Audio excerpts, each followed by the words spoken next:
Hello my dear students, how are you? कैसे हो आप सब? आशा करती हूँ सभी अपने घर में सेफ हैं, अच्छे से हैं। देखिए बेटा, हम बात कर रहे थे चैप्टर 1 में, जिसमें हम इफेक्ट ऑफ टेम्परेचर देख चुके थे कि कैसे टेम्परेचर का इफेक्ट होता है in change in state of matter, matter के अलग अलग स्टेट्स में बदलाव में। तो उसी को कंटिन्यू करते हुए देखिए, मैंने यहाँ पे आपका एक फ्लो चार्ट एक तरीके से आप देख सकते हैं एक बनाया है, that is inter conversion of states of matter. कि जो मैटर की जो स्टेट्स चेंज होती हैं वो इंटर कन्वर्ट होती हैं, एक दूसरे में चेंज होती रहती है। तो कौन से प्रोसेस को हम क्या बोलते हैं? ठीक है, देखिए जो हमारे सॉलिड्स को अगर हीट कर दिया जाए, लाइक आइस का ही एक एग्जाम्पल मैं आपको दे रही हूँ। आइस को आप हीट करते जा रहे हो, हीट करोगे क्या हो जाएगी? कन्वर्ट हो जाएगी लिक्विड के अंदर, यानी कि वाटर के अंदर कन्वर्ट हो जाएगा। तो ये जो प्रोसेस होता है ना, conversion of solid into liquid, उसी को हम क्या बोलेंगे? उसको हम बोलते हैं फ्यूजन। अब नॉर्मल सबको पता है, इसी वाटर के टेम्परेचर को कम करते जाएं, ठीक है, टेम्परेचर आप रिड्यूस करते जा रहे हो, डाउन करते जा रहे हो, तो एक पॉइंट ऐसा आता है आपका जो वाटर है वो दोबारा से आइस में कन्वर्ट हो जाता है, यानी कि लिक्विड कन्वर्ट हो जाएंगे सॉलिड में। तो इस प्रोसेस को क्या बोलते हैं? सॉलिडिफिकेशन। सेम इसी तरीके से इन नेक्स्ट साइड, यही आपका वाटर, अब इसके टेम्परेचर को हमने बढ़ा दिया। क्या देख रहे हैं यहाँ पे हम? Effect of temperature. ये जो इंटर कन्वर्जन प्रोसेस हो रहा है इसमें हम क्या देख रहे हैं? Effect of temperature. अब उस टेम्परेचर को, लिक्विड के टेम्परेचर को आप हायर करते जा रहे हो, हीट देते जा रहे हो, एनर्जी बढ़ाते जा रहे हो। तो अभी आपका जो लिक्विड है वो कन्वर्ट हो जाएगा किसमें? सॉरी, ये एरो गलत हो गया भाई। लिक्विड जो है वो आपके कन्वर्ट हो जाएंगे किसमें? गैसेस में। ये जो प्रोसेस होता है उसको हम क्या बोलते हैं? वेपोराइजेशन। अब उसी गैस को अगर ठंडा करना स्टार्ट कर दें, ठीक है, गैसेस को आप क्या कर रहे हो? कूलिंग कर रहे हो, टेम्परेचर को यहाँ पे आप घटाते जा रहे हो। इधर आप टेम्परेचर को रिड्यूस कर रहे हो, इधर हमने टेम्परेचर को क्या किया था? बढ़ाया था। तो टेम्परेचर को कम करेंगे तो गैसेस कन्वर्ट हो जाएंगी लिक्विड में। इस प्रोसेस को हम बोलते हैं कंडेंसेशन। सेम इसी तरीके से आपके जो सॉलिड्स को अगर हीट दी जाए, यानी कि यहाँ पे आप क्या करोगे? टेम्परेचर को बढ़ा रहे हैं, तो टेम्परेचर बढ़ेगा तो हमारे जो सॉलिड है कन्वर्ट हो जाएंगे गैसेस में, और इस प्रोसेस को बोला जाता है सब्लिमेशन। ठीक है, देखो यहाँ पे वाटर की कंडीशन में आपने देखा था, पहले आपके पास आइस थी, आइस को आपने हीट किया, वाटर बन गया। जैसे ही वाटर बना फिर आप उसको हीट करते चले गए, वो क्या बना? गैस। यानी कि यहाँ पे यहाँ जाने के लिए इसने क्या किया भाई? बीच में, यानी कि 3 स्टेप प्रोसेस यहाँ पे चल रहा है। पहले जो सॉलिड है लिक्विड स्टेट में जाता है, लिक्विड से फिर गैसेस में जाता है, ठीक है। लेकिन सब्लिमेशन में क्या होता है? कोई भी यहाँ पर हमारा जो सॉलिड होगा वो लिक्विड स्टेट में जाए बिना डायरेक्ट गैसेस में कन्वर्ट हो जाता है। तो उस प्रोसेस को हम बोलते हैं सब्लिमेशन।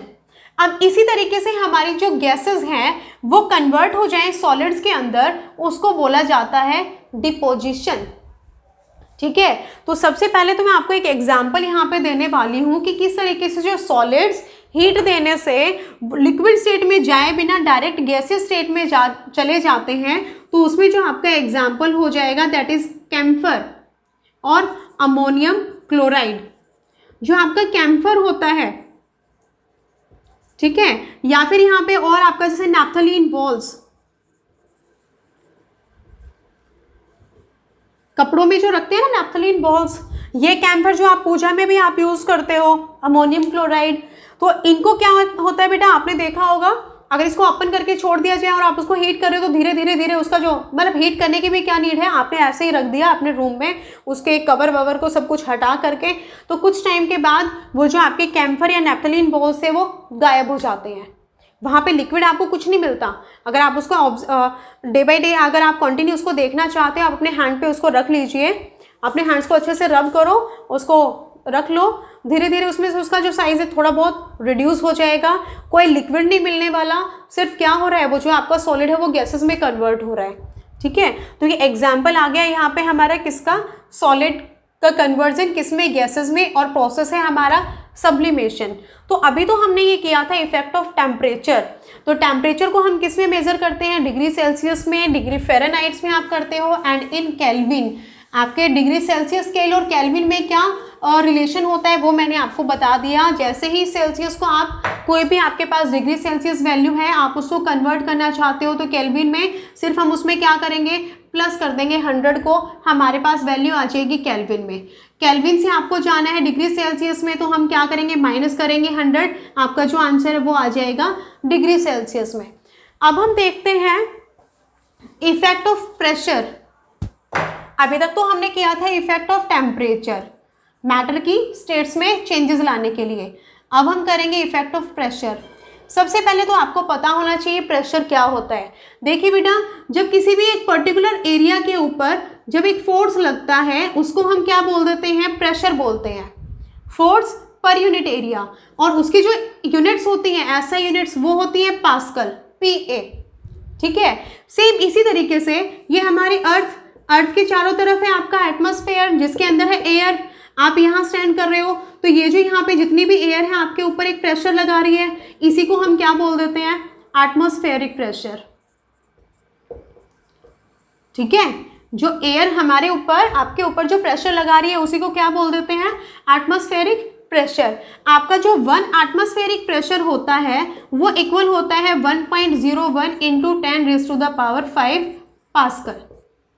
ठीक है, क्लियर है इतना सभी को कि आपका जो 1 एटमॉस्फेरिक जो प्रेशर है वो कितने के इक्वल हो जाएगा, 1.01 इंटू 10⁵ पास्कल। तो ये है आपका प्रेशर। तो देखिए, कोई भी जो किसी भी लिक्विड की बात की जाए या गैसेस की बात की जाए, बलून का साइज बढ़ क्यों जाता है, बलून अपने साइज में, आप उसके अंदर एयर फिल कर रहे हो तो एयर जैसे जैसे आप फिल करते जाते हो उसका साइज इन्फ्लेट होता चला जाता है, बड़ा होता चला जाता है। क्यों? क्योंकि यहाँ पे जो पार्टिकल्स हैं, जब और एयर आप उसके अंदर फिल करते जाओगे, जो एयर के पार्टिकल्स हैं रेंडमली मूव करते हैं। ये जो पार्टिकल्स के अंदर जो रैंडम मोशन होता है ना, इसी रैंडम मोशन को हम ब्राउनियन मोशन भी बोल देते हैं। किसी भी पार्टिकल ऑफ मैटर के अंदर जो एक रैंडम मोशन, एक फ्री मोशन होता है, उसको हम क्या बोलते हैं, ब्राउनियन मोशन बोलते हैं। या कोई भी लिक्विड जैसे आप उसको हीट करते जा रहे हो, वो हीट को गेन करते करते उसके स्टेट में उसके जो पार्टिकल्स हैं वो इधर उधर मूव करना शुरू करेंगे। तो यही जो इरेगुलर बोल दीजिए या आप उसको रैंडम बोल दीजिए कि कोई पर्टिकुलर डायरेक्शन में मूव नहीं करेंगे, किसी भी डायरेक्शन में मूव करेंगे, उसी को हम ब्राउनियन मोशन बोलते हैं। तो यहाँ पर ये जो एयर के पार्टिकल्स हैं ये सभी क्या करते हैं, जिस भी कंटेनर के अंदर लाइक बलून के अंदर डाले हैं, तो ये बलून की वॉल्स के ऊपर ये प्रेशर एक्सर्ट, एक फोर्स लगाते हैं। ठीक है, अब यहाँ पर जो फोर्स लग रही है इस एरिया के ऊपर, तो ये क्या हो जाएगा, प्रेशर हो जाएगा। ठीक है, और इसी की वजह से धीरे धीरे धीरे जो है उसका साइज जो है वो इन्फ्लेट होता चला जाता है। तो ये तो नॉर्मल चीज़ें जो हम कर रहे थे। अब है इफेक्ट ऑफ प्रेशर की प्रेशर का क्या इफेक्ट पड़ता है किसी भी मैटर की स्टेट के ऊपर। देखिए बेटा, जो आपकी गैसेस होती है, जब गैसेस के ऊपर प्रेशर अप्लाई किया जाता है तो वो आपकी गैसेस कन्वर्ट हो जाती हैं किसमें, लिक्विड्स में। जिसका एक बेस्ट एग्जाम्पल, आप जो अपनी LPG गैस आप यूज़ करते हो घर में, तो वो जो आपके सिलेंडर्स होते हैं, उन सिलेंडर्स के अंदर जब LPG को फिल किया जाता है तो वहाँ पे प्रेशर इतना ज़्यादा होता है कि वो गैस कन्वर्ट हो जाती है किसमें, लिक्विड में। ठीक है, इसी वजह से उसको क्या बोल दिया जाता है, लिक्विफाइड पेट्रोलियम गैस है वो आपके पेट्रोलियम गैस। लेकिन जब उसको सिलेंडर के अंदर फिल किया जा रहा है, प्रेशर हायर होने की वजह से वो कन्वर्ट हो जाती है लिक्विड्स में। सेम अगर ऑपोजिट कर दिया जाए कि आप प्रेशर को रिड्यूस कर दोगे तो अगेन वहाँ पे क्या हो जाएगा, प्रेशर आप रिड्यूस कर रहे हो वो अगेन अपने गैसेस फॉर्म में आ जाएगा। देखो, जब भी आप प्रेशर अप्लाई करते हो, जैसे इसमें आपको एक छोटा सा एक एग्जाम्पल दे देते हैं, लाइक कि कोई भी टेस्ट ट्यूब या कोई भी आपका स्मॉल बीकर जिसके अंदर एयर है, ये एयर के पार्टिकल्स हैं। एयर के जो पार्टिकल्स होते हैं उनके बीच में स्पेस काफ़ी ज़्यादा होता है, फ्रीली मूव कर रहे हैं। आपने एक पिस्टन लगाया और उसको ऊपर से आपने पुश करना स्टार्ट किया। ठीक है, जब आप पिस्टन को प्रेस कर रहे थे तो धीरे धीरे क्या हो गया, ये आप पिस्टन को लेके आए और नीचे मूव करते गए तो यहाँ पे क्या हो जाता है, अब जो पार्टिकल्स जो एक दूसरे से दूर थे अब वो एक दूसरे के क्लोज आ जाएंगे। सेम इसमें अगर आप और प्रेशर अप्लाई करते हो तो इसमें क्या हो जाएगा, एक पॉइंट ऐसे भी आने वाला है, अगर आपने इसको बिल्कुल ही इसको प्रेस कर दिया तो उस कंडीशन में क्या होगा, जब आप पिस्टन से आप प्रेशर अप्लाई कर रहे हो तो ये जो पार्टिकल्स हैं एक दूसरे के बहुत ज़्यादा क्लोज आ जाते हैं। ठीक है, तो देखिए एयर यहाँ पे पार्टिकल के बीच में स्पेस काफ़ी ज़्यादा था, फ्रीली मूव कर रहे थे। प्रेशर अप्लाई किया, पार्टिकल्स एक दूसरे के क्लोज आ रहे हैं। जब वो एक दूसरे के क्लोज आएंगे तो उसकी स्टेट में चेंजेस आएंगे। भाई वाटर से जब गैस बन रही है तो वहाँ पे क्या चीज़ हो रहा है, चीज़ यही तो आ रहा है ना। आप उसको जब टेम्परेचर दे रहे हो, जैसे जैसे उसको हीट मिल रही है, हीट मिलने की वजह से वो जो यहाँ पे पार्टिकल इतने क्लोज थे, एनर्जी मिलेगी, सुपर एनर्जी आ जाएगी, एनर्जेटिक हो जाएंगे, एक दूसरे से दूर भागना शुरू हो जाएंगे।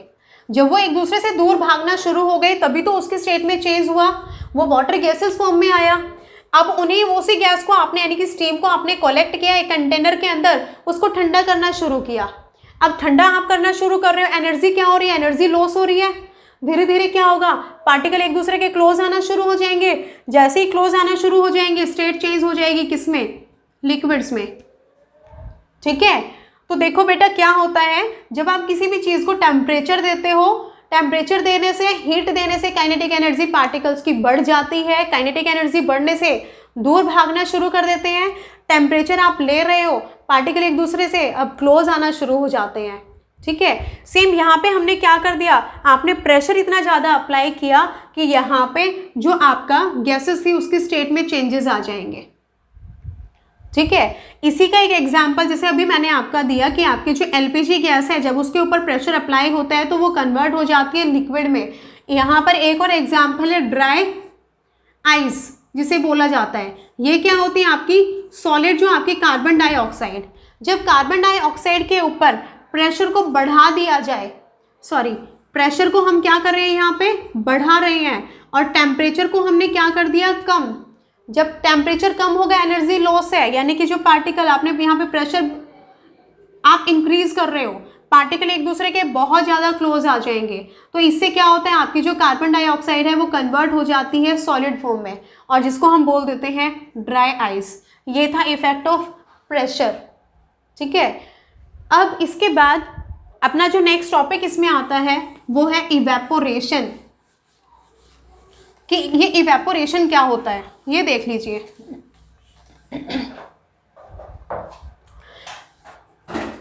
देखिए अभी तक आपने पढ़ा था वेपोराइजेशन, में आपको बता रही थी। एक्चुअली वेपोराइजेशन जो नाम है वो बॉइलिंग का ही है एक तरीके से।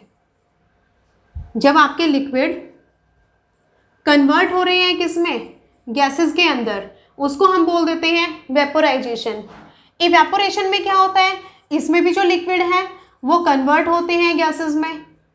अब यहाँ पे भी लिक्विड गैसेस में कन्वर्ट हो रहे हैं, वेपोराइजेशन में भी यही हो रहा है कि लिक्विड गैसेस में कन्वर्ट हो रहे हैं। तो यहाँ पे डिफरेंस क्या होता है, तो डिफरेंस हम देख लेते हैं कि दोनों प्रोसेस में डिफरेंस है क्या।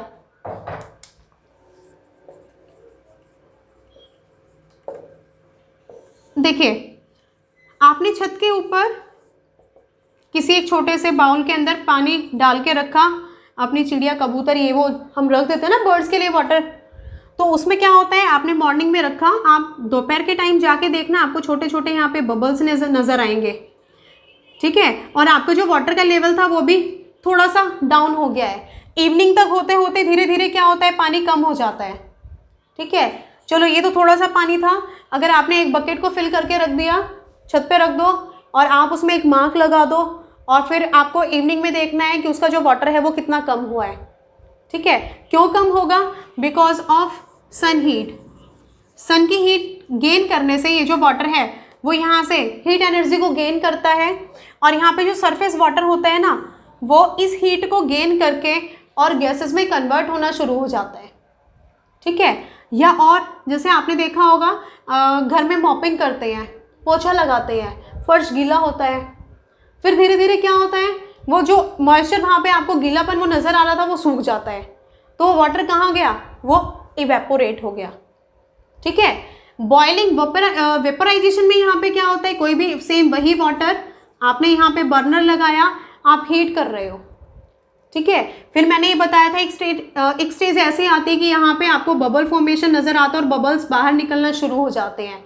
हम अंदाज़ा लगा लेते हैं कि हाँ हमारा लिक्विड अपने बॉइलिंग पॉइंट पे पहुँच गया। तो अब इन दोनों में डिफरेंस है क्या, तो डिफरेंस क्या होता है बेटा, ये जो हमारा इवेपोरेशन है ये सरफेस प्रोसेस है, जो इवेपोरेशन है वो सरफेस प्रोसेस है। ये सिर्फ जो आपने बकेट के अंदर पानी भर के रखा था, ऊपर आपको जो पानी है वो गर्म मिलेगा, नीचे ठंडा मिलेगा, सिर्फ यहाँ से जो वाटर है वो सन हीट को गेन करता जा रहा है और वेपर्स में कन्वर्ट होता जा रहा है। ठीक है, ये जो हमारा वेपोराइजेशन या बॉइलिंग आप जिसको बोलते हो, ये आपका क्या होता है, ये कंप्लीट बल्क प्रोसेस होता है। ठीक है, बल्क प्रोसेस मतलब जो होल क्वांटिटी है वो हीट को गेन करती जाएगी और फिर वो एक स्टेज पे ऐसे पहुंचेगी कि अब वहां पर वो वेपर्स में कन्वर्ट होना स्टार्ट होगी। तो ये क्या होता है, ये कंप्लीट बल्क प्रोसेस होता है, ये सरफेस प्रोसेस होता है। ठीक है, बॉइलिंग पॉइंट यानी कि वेपोराइजेशन किसी भी एक पर्टिकुलर टेम्परेचर पर ही होगा। लाइक अगर वाटर की बात की जाए, वाटर का एग्जाम्पल दिया जाए तो 100 डिग्री सेल्सियस पर ही आपका जो वाटर है वो बॉयल होना स्टार्ट होगा।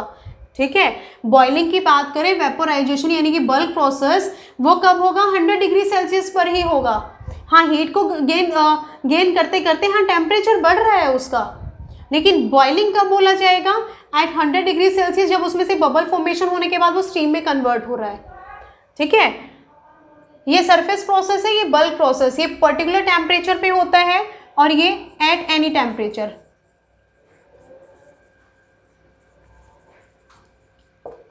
ठीक है, थर्ड जो लास्ट यहाँ पे डिफरेंस आ जाता है हमारे इवेपोरेशन एंड वेपोराइजेशन में, वो डिफरेंस यहाँ पे क्या होगा कि जो इवेपोरेशन होता है ये कूलिंग इफेक्ट छोड़ता है।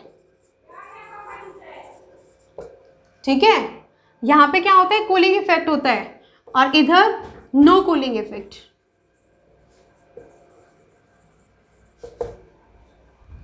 तो ये डिफरेंस है यहाँ पर हमारे इवेपोरेशन एंड वेपोराइजेशन में।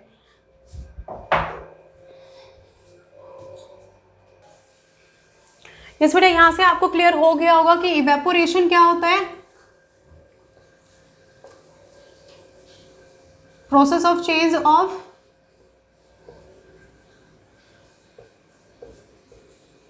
Liquid into vapour at any temperature. किसी भी टेम्परेचर पे जब लिक्विड वेपर्स में कन्वर्ट होना शुरू हो जाता है उसी को हम क्या बोलते हैं, इवेपोरेशन बोलते हैं। ठीक है, इसमें जो लिक्विड्स हैं उनका जो सरफेस एरिया, जो सरफेस होगा, वहाँ पर जैसे ही वो हीट को गेन करते हैं तो उस हीट को गेन करने के बाद मतलब उनको इतनी हीट मिल जाए कि उनके पार्टिकल्स के बीच में जो फोर्स ऑफ अट्रैक्शन है कि वो ब्रेक होकर के और पार्टिकल्स काइनेटिक एनर्जी को गेन कर ले, तो उस मिनिमम टेम्परेचर पर ही जो लिक्विड है वो गैसेस में कन्वर्ट होना शुरू हो जाते हैं, यानी कि वेपर्स में कन्वर्ट होना शुरू हो जाते हैं, उसे हम बोलते हैं इवेपोरेशन। अब यहाँ पर हमारे पास आते हैं फैक्टर्स अफेक्टिंग इवेपोरेशन, कि जो इवेपोरेशन है उसको कौन से जो फैक्टर्स हैं अफेक्ट करते हैं। फैक्टर्स अफेक्टिंग इवेपोरेशन, बहुत सिंपल एग्जांपल्स के साथ मैं आपको ये बताऊंगी। फर्स्ट, देयर आर 4 फैक्टर्स जो इफेक्ट करते हैं हमारे इवेपोरेशन को, जिसमें आ जाएगा temperature, surface area, humidity and last यहाँ पे है हमारे पास टेम्परेचर, सरफेस एरिया, ह्यूमिडिटी हो गया और आपका आएगा विंड स्पीड। ये 4 फैक्टर्स हैं जो इवेपोरेशन को अफेक्ट करते हैं। देखिए टेम्परेचर, हीट, भाई किसी भी चीज़ को आप हीट कर रहे हो उसका टेम्परेचर बढ़ेगा, यानी कि कोई भी लिक्विड है उसकी सरफेस को आप हीट कर रहे हो, टेम्परेचर बढ़ रहा है, तो क्या होगा, जो उसके पार्टिकल्स हैं फटाफट हीट को गेन करेंगे, टेम्परेचर को गेन करेंगे, फ्री हो जाएंगे। ठीक है, काइनेटिक एनर्जी जैसे उनके अंदर आएगी वहाँ से आउट। सेम जैसे इसका एक एग्जांपल, आपको घर में कपड़े सुखाते हैं, ठीक है, एक कपड़े सुखाने वाली एग्जांपल मैं आपके लिए लेके चलती हूँ। आपको कपड़े सुखाने में समर में ज़्यादा टाइम लगता है या विंटर में लगता है? समर में गर्मी ज़्यादा होती है ना, तो उसमें क्या होगा, छत पे आप कपड़े डाल के आए हो, आधे घंटे में आप देखोगे ड्राई हो गए हैं। क्यों? क्योंकि जो टेम्परेचर है वो इफेक्ट करता है किसको, इवेपोरेशन को। टेम्परेचर बढ़ेगा, रेट ऑफ इवेपोरेशन बढ़ जाएगा। ठीक है, टेम्परेचर और आपका रेट ऑफ इवेपोरेशन ये दोनों क्या होते हैं, डायरेक्टली प्रोपोर्शनल होते हैं। टेम्परेचर बढ़ेगा, रेट ऑफ इवेपोरेशन बढ़ जाएगा। ठीक है, टेम्परेचर अगर कम होगा, जिस दिन गर्मी कम होती है उस दिन ज़्यादा टाइम लगता है कपड़े सूखने में, यानी कि रेट ऑफ इवेपोरेशन कम हो जाएगा। ठीक है, एग्जाम्पल से आपको समझ में आ गया होगा। टेम्परेचर अगर बढ़ता है तो रेट ऑफ इवेपोरेशन भी, टेम्परेचर बढ़ता है तो रेट ऑफ इवेपोरेशन बढ़ जाता है। रेट मतलब दर, कितना जल्दी से होगा। सरफेस एरिया, सरफेस एरिया का भी एक एग्जाम्पल। सेम आप कपड़े सुखाने के लिए गए, एक प्रॉपर आपने एक वायर, एक रस्सी लगा रखी होती है। सुखाने के लिए आप क्या करते हो, आपने अपनी मम्मा को देखा होगा, कपड़े को प्रॉपर ओपन करके अच्छे से उसको फैला फैला के और तब वो उसके ऊपर डालते हैं। ठीक है, अब आप एक कपड़े को तो प्रॉपर स्प्रेड करके डाल दीजिए कि आपने यहाँ पे प्रॉपर, आपकी कोई भी टी शर्ट है कि आपने उसको हैंग किया, एक दूसरी टी शर्ट को उसको इकट्ठा किया और जस्ट ऐसे ही उसको लटका करके आ गए हो, कौन जल्दी सूखेगा, ये वाला। क्यों, सरफेस एरिया बढ़ गया है। ठीक है, जब सरफेस एरिया ज़्यादा होता है तो यहाँ पर आपके इवेपोरेशन का रेट भी बढ़ जाता है। ठीक है, क्योंकि यहाँ पे जो पार्टिकल्स होते हैं, वाटर के जो पार्टिकल्स हैं, उनको प्रॉपर एरिया मिलेगा मूव करने के लिए, फ्री होने के लिए। ठीक है, यहाँ पर जब इकट्ठे हैं तो सिर्फ यहाँ पर आउटर सरफेस पे जो वाटर पार्टिकल्स होंगे वो हीट को गेन करेंगे, फिर वो मूव करेंगे। बाहर से एक कॉर्नर आपको सूखा हुआ मिलेगा, आप ओपन करके देखोगे बीच में आपको जो टी शर्ट है वो आपको मॉइस्ट मिलेगी, गीली मिलेगी। ठीक है, तो सरफेस एरिया का पे के ऊपर पे डिपेंड करता है हमारा इवेपोरेशन। अब है कि ह्यूमिडिटी, ह्यूमिडिटी किसको बोलते हैं, मॉइस्चर, ह्यूमिडिटी किसको बोलेंगे। देखो भाई, हमारी जो एयर होती है ना उसके अंदर वाटर वेपर प्रेजेंट होते हैं, तो एयर की वो जो वाटर होल्डिंग कैपेसिटी है ना उसी को हम ह्यूमिडिटी बोलते हैं। ठीक है, अब वाटर की भी एक पर्टिकुलर कैपेसिटी होती है कि वो अपने अंदर एयर की भी अपनी एक पर्टिकुलर कैपेसिटी होती है कि वो अपने अंदर कितने वाटर को होल्ड करके रख सकती है। अब अगर वाटर के अंदर मैं बार बार वाटर बोल रही हूँ, सॉरी, कि जब एयर के अंदर यहाँ पर जो एयर गैप होते हैं, यहाँ पर जो वाटर वेपर प्रेजेंट हैं, अगर ऑलरेडी यहाँ पे वाटर वेपर काफ़ी अमाउंट में प्रेजेंट हैं तो फर्दर अगर आपके यहाँ से एटमॉस्फेयर से या किसी भी जो भी आपका लिक्विड जो यहाँ पे आपने इवेपोरेशन के लिए रखा है तो वो यहाँ पर उनको जब स्पेस ही नहीं मिल पाएगा, जब स्पेस है ही नहीं यहाँ पर तो वो मूव कैसे करेंगे। तो जब ह्यूमिडिटी ज़्यादा होती है तो हमारा रेट ऑफ इवेपोरेशन कम हो जाता है। ठीक है, इसमें एक एग्जाम्पल, इन रेनी डेज, रेनी डेज में क्या होता है, हमारे एयर के अंदर वाटर वेपर की क्वांटिटी इनफ होती है, काफ़ी ज़्यादा होती है, और इसी वजह से जब आप कपड़े सुखाते हो तो उनको सूखने में बहुत ज़्यादा टाइम लगता है। ठीक है, और साथ में इसी में आफ्टर रेन जब एयर के अंदर वाटर वेपर्स काफ़ी ज़्यादा हैं, लेकिन अगर विंड स्पीड, अगर हवाएं चलने लग जाएं तो उसी कंडीशन में हमारा जो रेट ऑफ इवेपोरेशन है वो बढ़ जाता है, क्योंकि जो विंड स्पीड है वो रेट ऑफ इवेपोरेशन को बढ़ा देती है। और इसमें एक एग्जांपल, चलो कपड़े सुखाने के अलावा एक और दूसरा एक एग्जांपल, जैसे हम इसके विंड स्पीड के लिए आपको दे दें, आप मॉपिंग करते हो, पोछा लगाते हो, समर में आपको फैन ऑन करने की नीड भी नहीं होती, और जो वाटर है यानी कि आपका जो फर्श जो गीला होता है वो बहुत जल्दी ड्राई हो जाता है।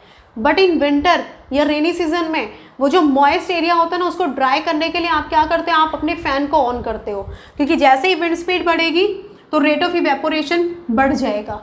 ठीक है, तो ये है फैक्टर्स अफेक्टिंग इवेपोरेशन। अभी जैसे मैंने आपको बताया कि जो इवेपोरेशन है वो कूलिंग इफेक्ट देता है, तो उसी के कुछ एग्जाम्पल्स कि किस तरीके से जो इवेपोरेशन है वो कूलिंग इफेक्ट देता है। देखिए, जब भी कोई मटेरियल या कोई भी सब्सटेंस, कोई भी लिक्विड जब वो इवेपोरेट होगा तो वो अपनी सराउंडिंग से क्या करेगा, हीट को एब्जॉर्ब करेगा। जब वो वहाँ से हीट को एब्जॉर्ब करेगा और अपनी स्टेट को चेंज करेगा तो वहाँ पर क्या होगा, बदले में कूलिंग इफेक्ट आ जाएगा। और इसी फिनोमिनन पर जो आपके ये वाटर कूलर होते हैं उनके अंदर भी फंक्शन यही होता है।